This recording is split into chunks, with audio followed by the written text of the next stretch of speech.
우리에게는 우리 환경 속에 살아갈 때 여러 가지 필수적인 이제는 우리 문화와 삶 속에서 우리에게 없어서는 안 될 것들이 굉장히 많은데요.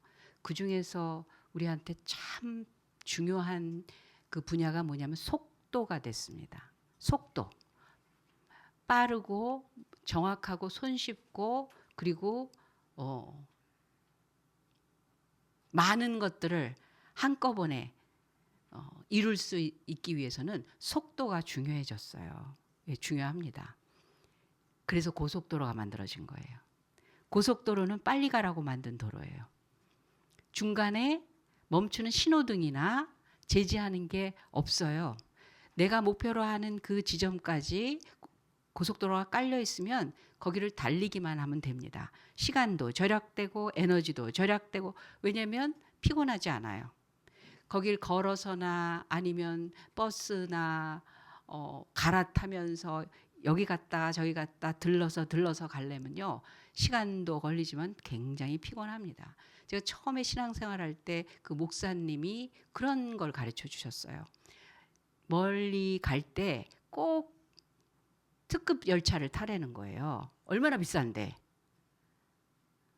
내릴 때 보면 그 사람의 인생이 보인대요. 특급 열차를 타면 비싼데 빨리 단시간에 가잖아요. 내릴 때 눈이 반짝반짝해서 내린대요. 여전히 에너지가 남아있대요.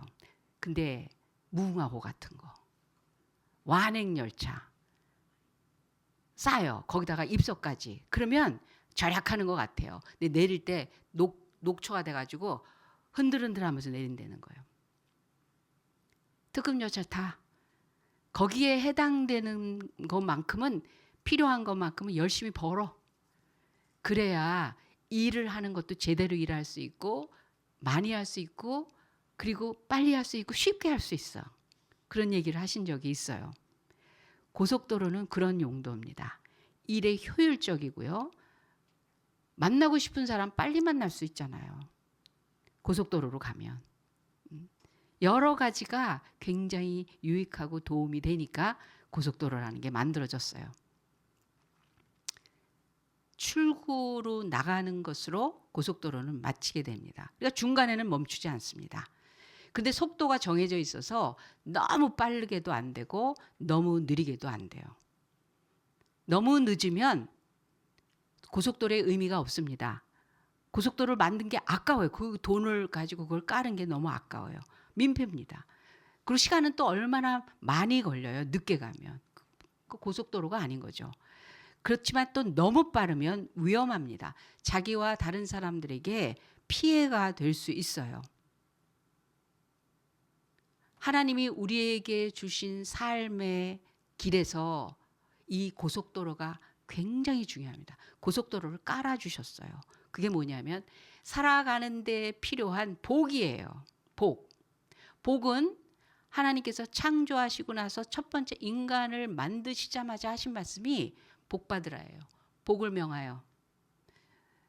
번성하고 충만하고 다스리고 정복하는 우리의 삶에서 이 복은 필수가 돼버린 거예요. 복을 깔으셨어요. 그래서 중간에 뭘로 제한받고 멈춰야 되고 그럴 필요 없어요. 그냥 가기만 하면 돼요. 안전한 속도 가지고 가기만 하면 됩니다. 아니면 골목길로 들어가야 되고 동네를 통과해야 되고 우회전해야 되고 좌회전해야 되고 가다 서야 되고 그러면서 피곤하고 길을 잘못 들면 또 돌아가야 되고 그러잖아요. 하나님이 우리에게 복을 주신 것은 명령하실 정도로 필수가 돼버렸어요. 그래서 우리가 살아가는 삶에서 중도에 멈추거나 느리거나 혹은 혼자만 너무 달리지 않아야 할 그 고속도로에 대해서 오늘 말씀 나누려고 합니다. 초대교회 성도들에게는 이 믿음 생활에서 방해하는 요소들이 너무 많았어요. 하나님의 은혜 받고 기뻐서 막 증거하고 그러는데 죽이겠다는 거예요. 우리가 하나님의 말씀대로 신앙대로 배운 대로 마음 먹은 대로 살려고 할 때 제한되는 게 너무 많아요. 이런 일 저런 일 남의 말 이 현실에서 감당해야 될 그 무거운 짐들 하다 보면 지치기도 하고 그리고 때로는 포기하고 싶기도 하고 그냥 이 정도에서 나 출구로 나갈래. 아직 목적지에 도달하지도 않았는데 대충 여기서 가자. 산을 올라가는데 정상으로 가는 것보다는 중간에서 이만큼 와도 많이 온 거야. 너무 힘들어. 여기서 그냥 식사하고 가자. 가스 버너 키워서 먹고 준비해 놓은 거 먹고 그만 내려가자. 그러는 거. 그거는 여가선용이고 해도 되고 안 해도 되는 거지만 우리 삶에서요. 한 번밖에 없는 인생을 30은 두 번 오지 않아요. 40도 두 번 오지 않아요. 30에 머물러서 가만히 있으면 그 대가를 40에 고스란히 겪는다. 40에서 머무른 삶으로 산다면 50이 됐을 때는 없다고요. 그때 없으면 나중엔 더 없다고요. 달려야 되는 거거든요. 근데 오늘 말씀의 끝을 보면 그 제안은 받아요. 죽이려고 하죠. 이 신앙생활을 하는 모든 요소들을 이렇게 방해하고 저렇게 방해하고 끌고 가서 묶어서 죽이겠다고까지 마음 먹었으니까 이제 사형운동을 하는 거죠. 그런데 그때 가마리알 최고의 존경받는 학자며 종교 지도자며 이 이스라엘 사람들에게는 어떤 큰 정신적인 지침을 가지고 있는 그런 선생님이 있었어요. 바울이 사울 때 하나님을 믿지 않았을 때 자기가 자랑하는 것 중에 하나가 그거잖아요. 나는 가마리알 문화생이다. 나는 그분의 직계 제자야 하면 대단한 학벌, 대단한 지식, 그 수준 알아줄 만하다는 거죠. 그 가마리알 선생님한테 가서 물은 거예요. 그 선생님이 가만히 있라. 조심해라. 그 사람들에 대해서 조심해라. 옛날에 한때 떠들썩했던 혁명가들이 있었다. 그래서 사람들이 우르르르 따라다니면서 좀 시끄럽게 한 적이 있었는데 그 사람이 죽고 나니까 흐지부지 되더라. 그러니까 별거 아니면 없어지는 거야. 그런데 만일 그 일이 하나님으로부터 온 거면 이건 하나님을 대적하는 일이고 하나님의 일을 거역하는 일이고 하나님의 그 심판의 자리에 저주받을 일이니까 가만히 두고 지켜보자. 사람이 지잘나서 하는 일이면 한때로 끝날 거야. 그래서 그러나 하나님의 일이면 우리가 그 지켜드려야 되니까 지켜보자. 그 말을 옳게 여겼다고 했어요. 역시 그냥 존경이 아니야. 그 시대에 그래도 이 일반적인 바리새이나 율법사나 제사장들 돈에 팔려가는 그런 종교 지도자들하고 달랐던 거예요. 얼마나 맞는 말이에요. 그렇게 금세 내가 아는 거 가지고 홀딱홀딱 판단하고 비판하고 되네 안 되네 지켜봐야지. 왜? 우리가 아는 건 하나님이 아는 거하고 다를 수 있거든요. 나만 있는 게 아니잖아요. 그거보다 더 높고 크고 완전하신 하나님이 계시잖아요.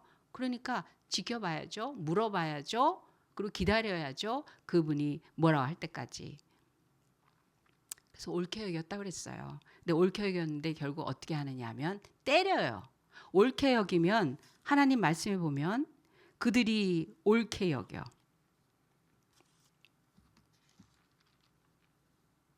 사도들을 불러 드려. 노아 보냈더라가 아니야. 그들이 옳게 여겨 사도들을 불러들여 채찍질하여. 왜 때려? 가마리엘 선생님의 말이 옳았으면 그 말대로 자유를 얻어야지. 자유롭게 그 자기에게 묶였던 생각을 풀어내야 되잖아요. 근데 나는 싫어 여전히. 나는 미워 여전히. 나는 이 사람들이 더 이상 활동하거나 사람들을 현혹하거나 그런 운동을 하는 걸 원치 않는다는 거예요. 영향 주는 거 원치 않는다는 거예요. 지켜볼 만한 그런 진정한 힘이 없어요. 그 채찍질하고 더군다나 아무 말 하지 마라. 예수님에 대한 얘기를 예수의 이름으로 말하는 거를 금하고 놓으니 그러다가 없어지면 끝나는 거야. 너무 거기에 흥분하거나 손대지 마라 조심하라고까지 했는데 그런데 사도들은 채찍 당하고 능욕 당하고 이거를 오히려 예수님의 이름을 가진 자가 받을 수 있는 능력이라 여기고 그걸 기뻐하면서 거기를 떠날 때 그 다음에 금했던 것들 내가 달려가야 되는 길에 대해서 그치지 않았다는 거예요. 멈추지 않았다는 거예요. 그 속도와 방향에 대해서 멈추지 않았다는 거예요. 어떻게 그럴 수 있죠? 어떻게 그럴 수 있죠? 누구는 되는데 누구는 왜 안 될까요? 나도 원하는데 나는 안 되는데 왜 그 사람은 되냐고요. 그 사람은 그게 안 된다고 그러는데 나는 어떻게 갈 수 있냐고요. 무엇을 중단하지 않았냐면요. 이 사람들은 사도행전 2장에 보면 이런 핍박과 주변의 방해와 이 속도의 그 제한을 받을 때마다 그것을 중단하지 않았던 일들이 뭐였냐면 모이는 일들을 중단하지 않았어요. 모이는 일들. 성경에 보면 말세가 이를 때 모이는 자들의 습관을 폐하는 어떤 자들과 같이 하지 마라 그랬어요. 여러분 모이는 일이면 초대교회는 모였거든요. 모이면요. 하나님께서 하나로 만들어가는 엄청난 영적인 파워와 위력, 권세를 경험하고 소유하게 돼요. 예수님이 마지막 만찬 석상에서 제자들을 앉혀놓고 그 하나의 큰 떡을 가지시고 그걸 쪼개어서 주십니다. 그 쪽은 여러 가지 모양으로 나뉘어져요. 크게 잘려진 것도 있고 뭐 한쪽이 기울어진 것도 있고 그 조각이 나면서 모양은 다 틀려요. 그러나 성분은 똑같습니다. 12제자가 그 떡을 나눠 먹을 때 그것을 가지고 세상으로 나가면 모양은 달라요. 하는 일도 다를 수 있어요. 환경이나 여러 가지도 다를 수 있어요. 드러나는 부분이 다를 수 있어요. 그러나 내용은 똑같이 주님의 몸이야. 주님의 몸이야. 그래서 모이면 하나가 돼요. 그 하나의 단단한 전체적인 것을 경험할 수 있어요. 뭐야? 혼자서도 하나님 믿을 수 있어요. 혼자서도 하나님 앞에 열심으로 성실하게 살아갈 수 있어요. 그러나 모이는 걸 왜 힘쓰라고 했느냐면요. 이 모임을 통해서 은혜는 더 커지기 때문에 그래요. 하나님이 임재하실 때 두세 사람이 모인 곳, 즉 교회라는 건 복수로 얘기하시거든요. 단수가 아니라 두세 사람이 모인 곳에 내가 함께 하겠다 그랬지. 혼자 있을 때도 하나님은 어디 계시든지 함께 하실 수 있어요. 그러나 두세 사람이 내 이름으로 모인 곳에서의 은혜는 거기서의 임재하심은 다르다는 거예요. 왜냐하면 하나됨의 능력과 그 하나됨으로 일어나는 역사는 달라요. 나 있고 너 있고가 우리가 있다라는 건 다른 거예요. 마음이 하나 되고 방향이 하나 되고 언어가 하나 되고 뜻이 하나 되면요. 이거 어마어마한 파워가 됩니다. 집에 식구가 둘이어도 각자로 살 수 있어요. 생각 다르고 원하는 거 다르고 먹는 거 다르고 시간 다르고 마귀는 흩어나요. 하나에 모아놓고. 그래서 요즘 시대를 보면 점점 갈수록 같은 가족인데도 한 자리에 모여서 밥 먹는 것 자체가 이제 드물어졌어요. 옛날에는 밥 먹는 시간이 매일 일정했어요. 아버지 오시는 시간에 같이 모이는 시간에 방학 같은 날 했어요. 개학 같은 날 했어요. 그래서 혼자서 있는 시간이 아니라 내가 학원 가고 제가 학원 가고 내가 놀러 가고 제가 놀러 가고가 아니라 우리 뭐 하자. 같이 동네도 갔고 학교도 갔고 실력도 비등비등하면 거기에 맞게 가고 그런 게 거의 정해진 것들이 있어서 그 다음에 같이 움직일 수 있는 여러 가지 여건들이 있었는데 요즘은 각자야. 각자. 자기한테 가장 맞는 거. 여러분 신호등이 왜 있죠? 같이 서라는 거예요. 같이 움직이라는 거예요. 우회전선에선 우회전하는 거예요. 좌회전선에선 좌회전하는 거예요. 그런데 엄마는 엄마 생각대로, 아빠는 아빠 생각대로, 애들은 애들 취향대로 각기 신호등과 상관없이 각기 나는 달리고 싶을 땐 달리는 거야. 그러면 인류의 반은 죽었을 거래요. 신호등 없이 막 가면. 충돌하니까. 근데 그게 자유고 그것이 인권이고 그것이 그 사람을 가장 위해 주는 도움이 되는 거라고 자꾸 만들어가요. 공중 권세 잡은 자. 이 세상의 임금 누구의 뜻을 따르기 쉽냐면요. 하나님이 없는 곳에서는 마귀의 사상과 마귀의 취향과 마귀의 속삭임이 맞는 말 같아. 맞는 말 같아. 같이 하자. 목사님 딸이 그러더래요. 왜 꼭 모여야 돼? 왜 꼭 교회에서 모여야 돼? 그게 교회야. 근데 그 설득의 과정에서 너무 많은 것이 기초가 무너졌기 때문에 설득이 안 돼. 그 의문은 정직한 의문이거든요. 왜 꼭 교회에서 모여야 돼? 그게 교회야. 그게 설득이 돼요?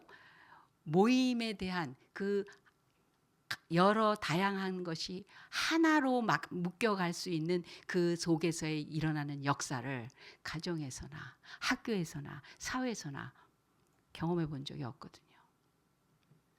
식탁에 앉았는데 핸드폰 들고 각자 자기 거 해. 얼굴 쳐다보지 않아도 충분해.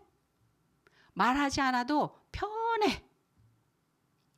서로 몰라도 전혀 불편하지 않아. 어색한 거보단 나. 그렇게 됐어요. 그래서 뭐하러 하나 돼야 돼? 왜 꼭 같이 있으면 그게 중요한 일인 거야? 설명이 안 돼요. 설명이 안 돼요.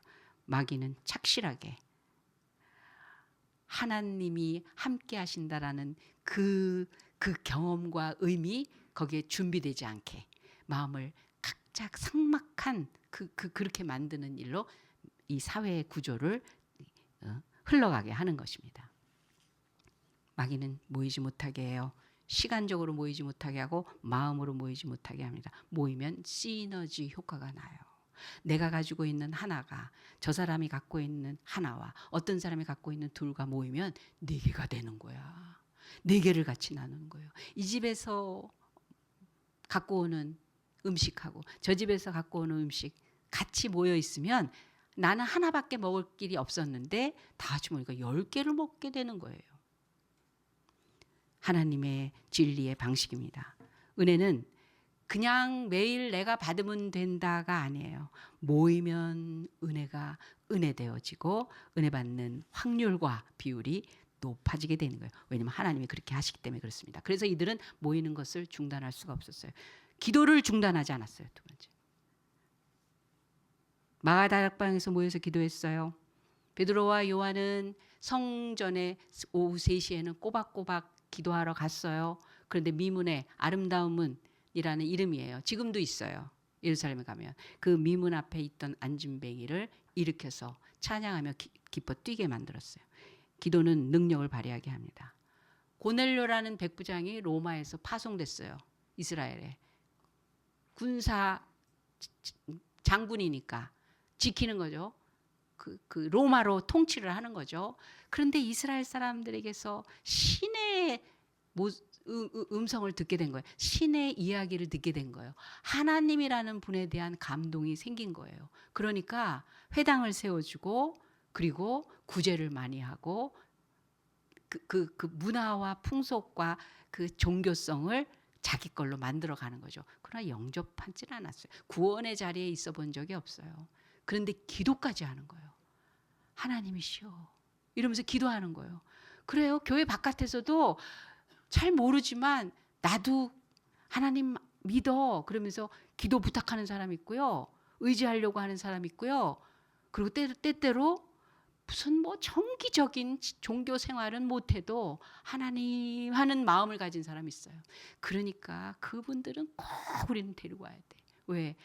주님이 천사를 시켜서 기도하고 있는 베드로를 찾아가게 하십니다. 환상을 기도하는 중에 환상이 보입니다. 하늘에서 보자기가 내려오는데 보자기에 온갖 짐승이 있는 거예요. 그리고 베드로에게 먹어. 내가 부정한 것을 먹을 수 없나이다. 율법에 그랬거든요. 구약에 부정한 것을 먹을 수 없나이다. 이스라엘의 선민 의식 가운데 하나님이 우리에게 하나님이시지 쟤들에게는 하나님이시겠어? 라고 생각했던 아주 유대교의 철저한 고정관념에 사로잡힌 부분이 있었어요. 그러니까 부정한 걸 먹을 수 없나이다. 난 하나님을 믿는 사람으로서 말씀이 그러합니다. 근데 재밌잖아요. 주여 그럴 수 없나이다. 주님이 그랬어요. 보여주시면서 먹어라 그랬어요. 주님이라고 하질 말든지 아니면 먹겠습니다 하든지 주여 그럴 수 없나이다. 믿는데 안 믿어. 믿는데 순종 안 해. 그랬더니 내가 거룩하다 한 것을 네가 더럽다 할 수 없느니라. 그러면서 그때 어디에 가면 고넬료라는 백부장이 있는데 그에게 가서 복음 전하라.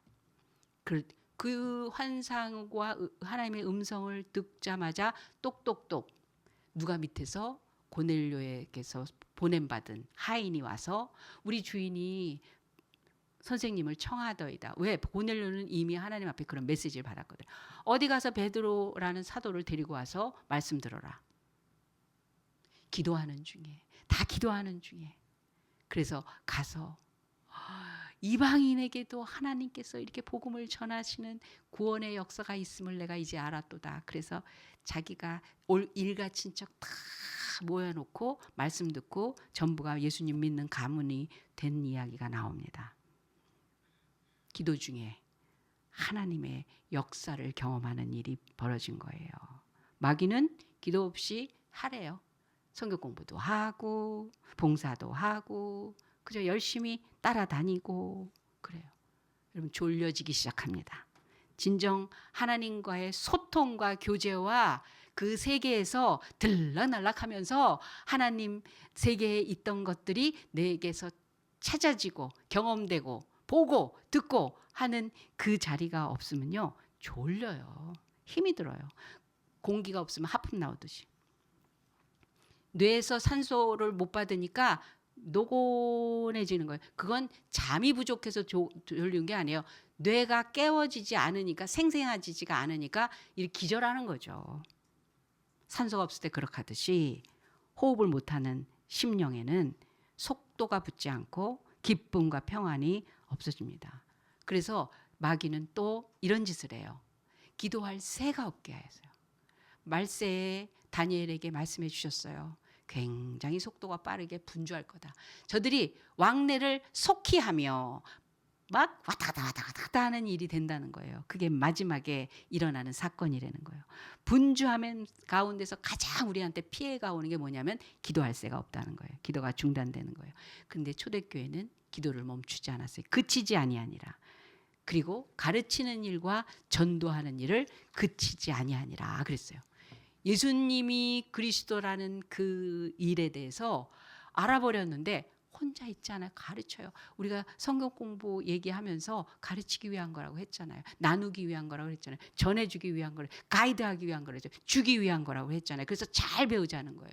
내가 믿고 있고 이미 알고 있는 거에 대해서 잘 구성해서 누구는 이런 거에서 물어보고 누구는 저런 거에서 물어볼 때 그거는 내가 생각해보지 않아서 모르겠다 이러지 말고 자꾸 듣고 배우고 궁금한 거 묻고 그리고 말씀이 정말 그러한가? 진짜 이것은 진짜 이거 하나님 말씀 이 뜻이 그러한가? 나는 도무지 이게 받아들여지거나 이해가 되기 어려운 내용이 너무 어렵도다. 아니 하나님은 은혜 하나님인데 여기선 왜 이러실까?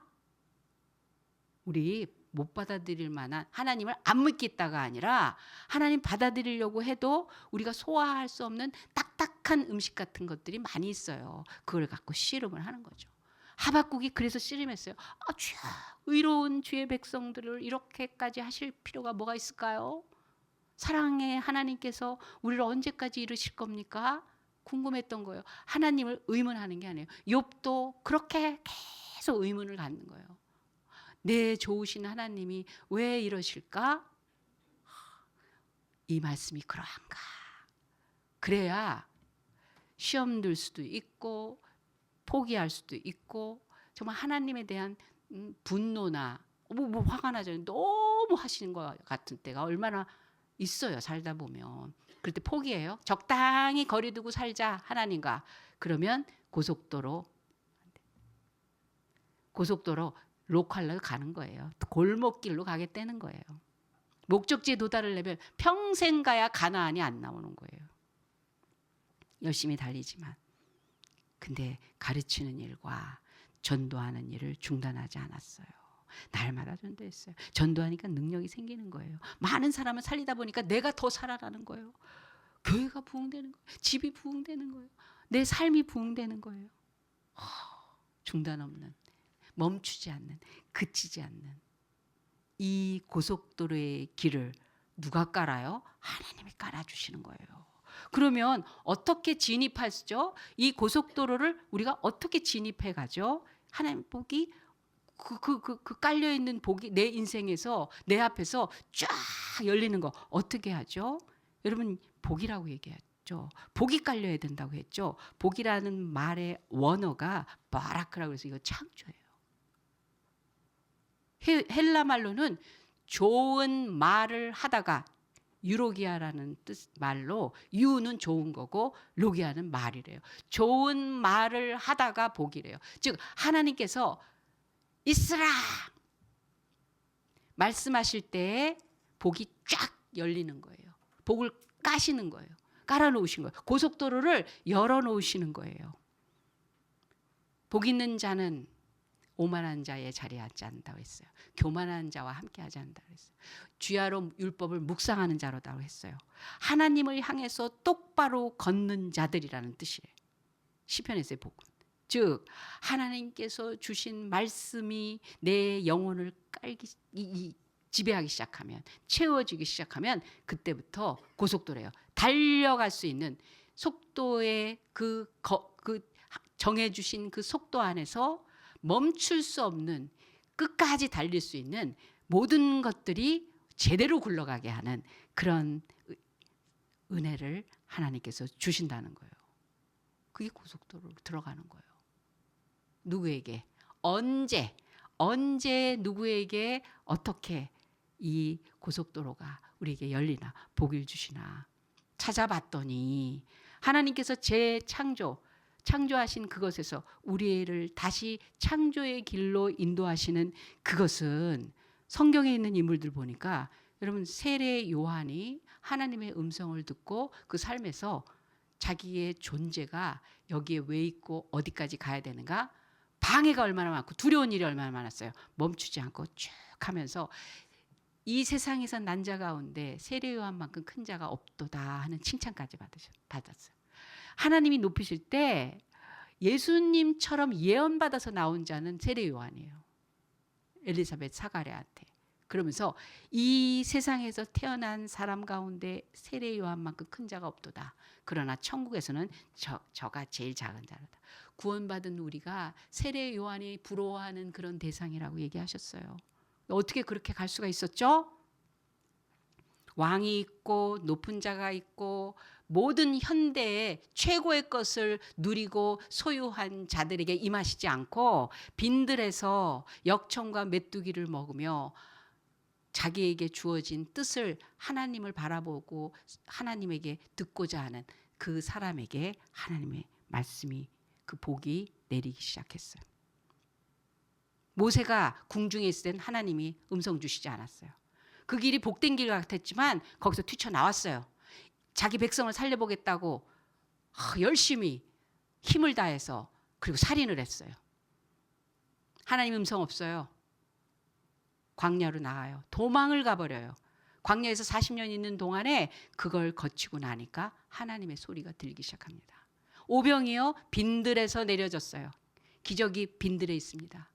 공부 열심히 해서 막 뭔가를 아이디어를 내서 막 하는 곳에 빌딩 숲속에서 하나님의 음성이 들리는 게 아니라 광야와 빈들과 그 초원에서 하나님의 소리를 듣는 거예요. 예수님도 산상수훈, 가난한 심령이 가난한 자는 복이 있나니 그 말씀을 하시면서 선포하실 때 그 복이 어디서 선포된 거예요? 산에서. 산상수훈이잖아요.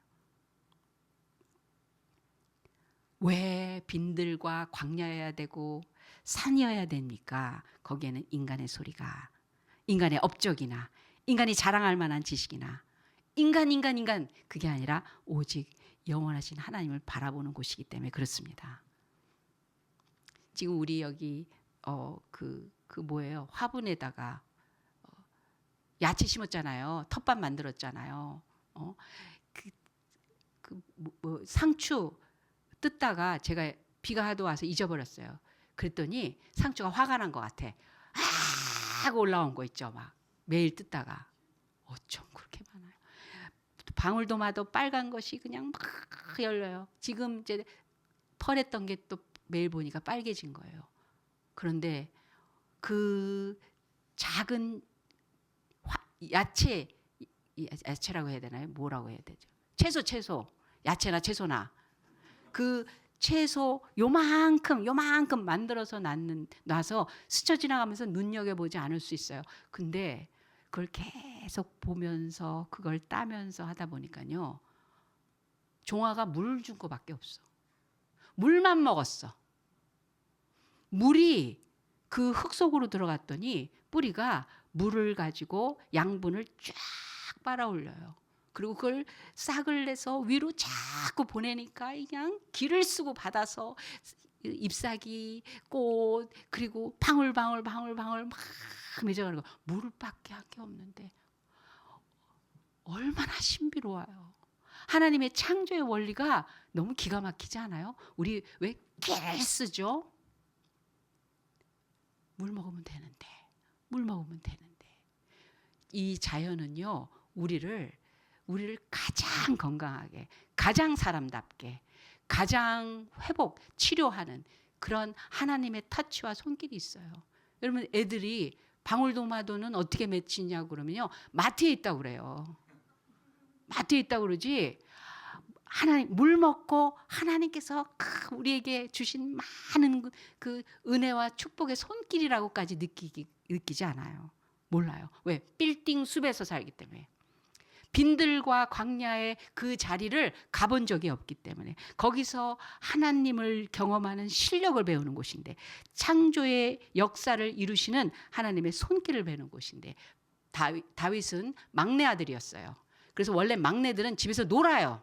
아무것도 안 하고 그냥 대접만 받는 게 일이에요. 그런데 다윗은 왠지 그 집안의 막내는 8번째 아들은 형들은 집에 있는데 계속 그 어린 10대에 나가서 양을 치는 거예요. 어떻게 하느냐? 자기가 이 사자와 곰에게서 계속 싸우면서 승리케 하신 하나님을 얘기한다고. 하루만 그랬겠어요? 그날만 그랬겠어요? 그래서 거기서 빈들과 야밤에 이 산바람과 그리고 별들, 달이 지고 뜨고 하는 그 모든 섭리를 통해서 하나님의 손과 크기를 계속 봅니다.